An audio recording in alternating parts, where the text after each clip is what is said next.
वैशाख मास महात्म्य प्रथम अध्याय। इस अध्याय में वैशाख मास की श्रेष्ठता, उसमें जल, व्यजन, छत्र, पादुका और अन्न आदि दानों की महिमा का वर्णन किया गया है। नारायण नमस्कृत्य नर चैव नरोत्तमम देवी सरस्वती व्यासम ततो जयमुदीरयेत। भगवान नारायण, नरश्रेष्ठ नर, देवी सरस्वती तथा महर्षि वेदव्यास को नमस्कार करके भगवान की विजय कथा से परिपूर्ण इतिहास पुराण आदि का पाठ करना चाहिए। सूची कहते हैं, राजा अम्बरीश ने परमेष्ठी ब्रह्मा के पुत्र देवर्षि नारद से पुण्यमय वैशाख मास का महात्म्य इस प्रकार पूछा। ब्रह्मन, मैंने आपसे सभी महीनों का महात्म्य सुना। उस समय आपने ये कहा था कि सब महीनों में वैशाख मास श्रेष्ठ है। इसलिए ये बताने की कृपा करें कि वैशाख मास क्यों भगवान विष्णु को प्रिय है और उस समय कौन कौन से धर्म भगवान विष्णु के लिए प्रीतिकारक हैं। नारद जी ने कहा, वैशाख मास को ब्रह्मा जी ने सब मासों में उत्तम सिद्ध किया है। वह माता की भांति सब जीवों को सदा अभीष्ट वस्तु प्रदान करने वाला है। धर्म, यज्ञ, क्रिया और तपस्या का सार है। संपूर्ण देवताओं द्वारा पूजित है। जैसे विद्याओं में वेद विद्या, मंत्रों में प्रणव, वृक्षों में कल्प वृक्ष, धेनुओं में कामधेनु, देवताओं में विष्णु, वर्णों में ब्राह्मण, प्रिय वस्तुओं में प्राण, नदियों में गंगाजी, तेजों में सूर्य, अष्टशमतरों में चक्र, धातुओं में सुवर्ण, वैष्णवों में शिव तथा रत्नों में कौस्तुभ मुनि है। उसी प्रकार धमक साधन भूत महीनों में वैशाख मास सबसे उत्तम है। संसार में इसके समान भगवान विष्णु को प्रसन्न करने वाला दूसरा कोई मास नहीं है। जो वैशाख मास में सूर्योदय से पहले स्नान करता है, उससे भगवान विष्णु निरंतर प्रीति करते हैं। पाप तभी तक गजते हैं जब तक जीव वैशाख मास में प्रातःकाल जल में स्नान नहीं करता। राजन, वैशाख के महीने में सब तीर्थ आदि देवता तीर्थ के अतिरिक्त बाहर के जल में भी सदैव स्थित रहते हैं। भगवान विष्णु की आज्ञा से मनुष्यों का कल्याण करने के लिए वे सूर्योदय से लेकर 6 दिन के भीतर तक वहां मौजूद रहते हैं।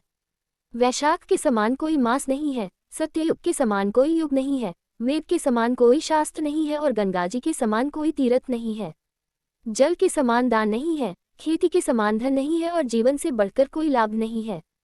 उपवास के समान कोई तप नहीं, दान से बढ़कर कोई सुख नहीं, दया के समान धर्म नहीं, धर्म के समान मित्र नहीं, सत्य के समान यश नहीं, आरोग्य के समान उन्नति नहीं, भगवान विष्णु से बढ़कर कोई रक्षक नहीं और वैशाख मास के समान संसार में कोई पवित्र मास नहीं है। ऐसा विद्वान पुरुषों का मत है। वैशाख श्रेष्ठ मास है और शेषशायी भगवान विष्णु को सदा प्रिय है। सब दानों से जो पुण्य होता है और सब तीर्थों में जो फल होता है, उसी को वैशाख मास में मनुष्य केवल जलदान करके प्राप्त कर लेता है। जो जलदान में असमर्थ है, ऐसे ऐश्वर्य की अभिलाषा रखने वाले पुरुष को उचित है कि वह दूसरे को प्रबोध करे, दूसरे को जलदान का महत्व समझावे। ये सब दानों से बढ़कर हितकारी है। जो मनुष्य वैशाख में सड़क पर यात्रियों के लिए प्याऊ लगाता है, वह विष्णुलोक में प्रतिष्ठित होता है। नृपश्रेष्ठ, प्रपादान पौंसला या प्याऊ देवताओं, पितरों तथा ऋषियों को अत्यंत प्रीति देने वाला है। जिसने प्याऊ लगाकर रास्ते के थके मांदे मनुष्यों को संतुष्ट किया है, उसने ब्रह्मा, विष्णु और शिव आदि देवताओं को संतुष्ट कर लिया है। राजन, वैशाख मास में जल की इच्छा रखने वाले को जल, छाया चाहने वाले को छाता और पंखे की इच्छा रखने वाले को पंखा देना चाहिए। राजेंद्र, जो प्यास से पीड़ित महात्मा पुरुष के लिए शीतल जल प्रदान करता है, वह उतने ही मात्र से 10,000 राजसूय यज्ञों का फल पाता है। धूप और परिश्रम से पीड़ित ब्राह्मण को जो पंखा डुलाकर हवा करता है, वह उतने ही मात्र से निष्पाप होकर भगवान का पार्षद हो जाता है। जो मार्ग से थके हुए श्रेष्ठ द्विज को वस्त्र से भी हवा करता है, वह उतने से ही मुक्त हो भगवान विष्णु का सायुज्य प्राप्त कर लेता है। जो शुद्ध चित्त से ताड़ का पंखा देता है, वह सब पापों का नाश करके ब्रह्मलोक को जाता है।